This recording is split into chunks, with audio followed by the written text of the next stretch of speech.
Bonjour à tous. Aujourd'hui, on va parler des formules nommées. Les formules nommées sont des fonctions que vous allez pouvoir définir en démarrage de votre application, un peu en amont de votre application, et qui vont vous permettre de définir des contextes, de définir peut-être des couleurs ou autres, hein, peut-être des profils dans votre app. Euh, et en fonction de ceci, vous aurez des choses qui passeront à votre écran, un peu à l'instar des variables set ou update context qu'on pouvait placer dans votre app. La grosse différence, et celle qui est très bien, c'est que vous les définirez qu'à un seul endroit, et donc du coup, vous ne serez pas sans arrêt à faire la chasse un peu aux différents endroits où vous auriez pu faire un set ou un update contexte de telle ou telle variable pour pouvoir les modifier si jamais vous aviez un souci. Alors, on va basculer sur l'écran. Et donc, j'ai créé un écran assez basique, hein, vraiment tout simple. Et tout d'abord, ce qu'on va voir, c'est comment on active. Donc pour activer cette fonctionnalité-là, vous allez aller dans Paramètres. Dans Paramètres, vous allez dans Fonctionnalités à venir. Et ici, vous avez qu'à taper fonction nommée. Si je tape nommée, je crois que voilà, c'est bon. Formule nommée. Les formules nommées, du coup, donc vous l'activez ou vous les désactivez. Donc là, il nous dit, voilà, une actualisation de la page complète est nécessaire pour appliquer les modifications, enregistrer votre application avant d'actualiser. Moi, je ne vais pas le faire, c'est pour ça que je l'ai déjà activé, c'est juste pour que ça soit fonctionnel. Mais au moment où vous l'activerez, vous aurez ce même message qui vous demandera en gros de relancer votre application pour que cette fonctionnalité soit prise en compte. Une fois ça fait, vous allez découvrir dans le app ici, lorsque vous regardez, donc moi il est déjà sélectionné, ce petit onglet qui s'appelle Formulas. Et lorsqu'on va cliquer sur Formulas ici, vous allez avoir une barre de formules, hein, à l'instar de Starscreen ou de app, enfin du OnStart, où vous allez pouvoir mettre vos formules. Vous allez définir vos formules différemment du OnStart. Dans le OnStart, lorsqu'on voulait mettre en place des variables globales, donc qui seraient dans toute notre application, on utilisait les variables set. Ici, on ne va pas utiliser les variables set. En gros, vous allez taper le nom de votre fonction, de votre variable, pardon, et définir qu'est-ce qui correspond. Donc on va faire des exemples assez simples ici à l'écran, et surtout pour qu'on ait un résultat rapide et que je puisse vous présenter tout. Mais vous pourriez avoir des formules un peu complexes où ça va aller récupérer de la donnée sur votre SharePoint ou dans votre table Dataverse de manière à ce que les choses se mettent à jour. Donc on va prendre des couleurs en fait et on va faire avec le fond d'écran, couleur de texte, voilà, on peut s'imaginer plusieurs possibilités. Mais donc je vais appeler mes fonctions f et k gd, voilà, ce sera très bien. Et on va lui dire, donc là on va de suite taper égal, et ici on va lui donner ce que l'on veut. Donc si on veut directement lui définir une couleur, on peut directement lui dire RGBA entre parenthèses, et là nous allons mettre le code couleur qui correspond. Donc imaginons, je voudrais un fond d'écran gris, normalement si je tape allez, 166.166.166.1, et je ferme la parenthèse, ça va me permettre d'avoir du gris. Il faut savoir qu'au travers de Formulas, vous serez obligé d'ajouter les deux points-virgules derrière. Donc, si vous regardez des tutos en anglais, il n'y aura qu'un seul point-virgule. N'hésitez pas à en ajouter un deuxième pour que ce soit fonctionnel. Donc voilà, une Formulas, quand vous voulez qu'une formule soit valable, qu'elle soit prise en compte, il faut que vous mettiez ces deux points-virgules. Une fois qu'on a fait ça, on peut s'imaginer aller sur le fond d'écran de notre écran, donc sur le fil ici, et décider de dire que c'est F background. Et automatiquement, ma couleur est définie.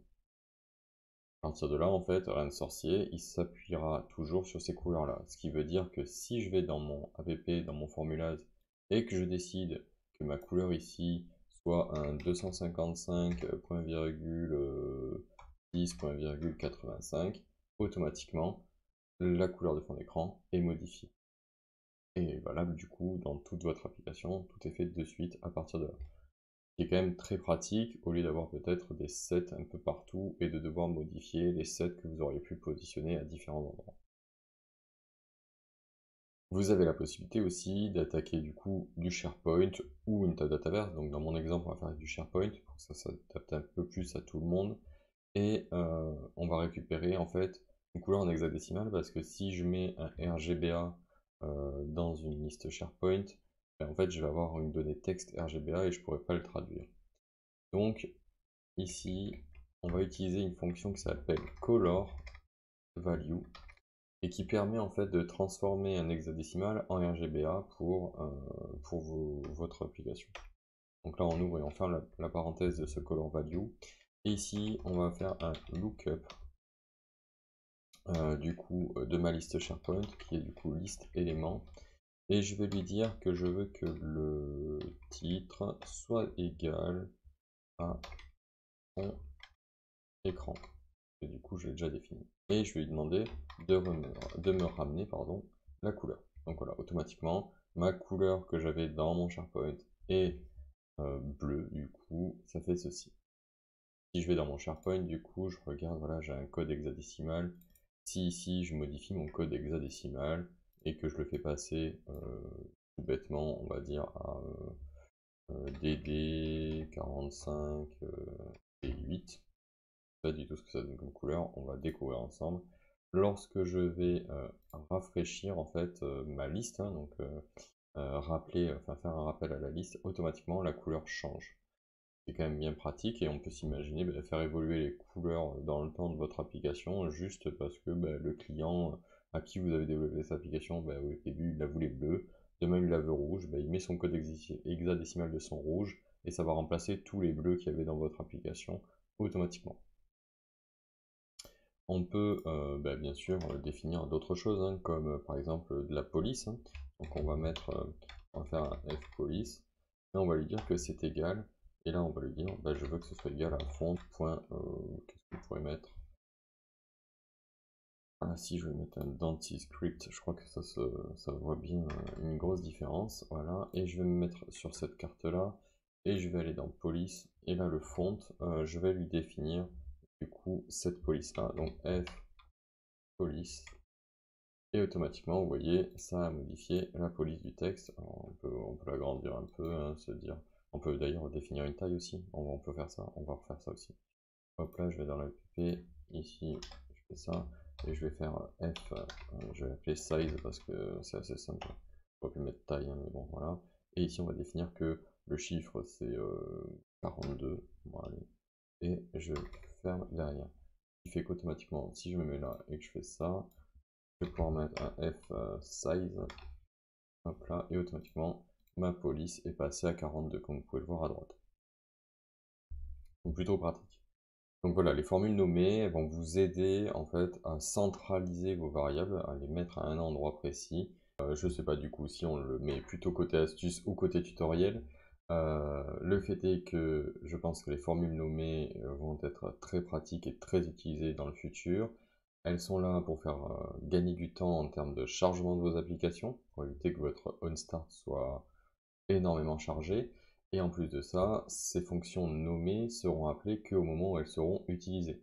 C'est-à-dire que si vous mettez les formules nommées et que pendant les 3 premiers écrans vous n'en avez pas besoin, eh bien, il n'y aura pas de problème, elle sera chargée au moment où vous lancerez le 4e écran. Donc ça peut être très pratique en termes de chargement et en termes de gain de temps dans vos applications. Je vous souhaite à tous une bonne journée.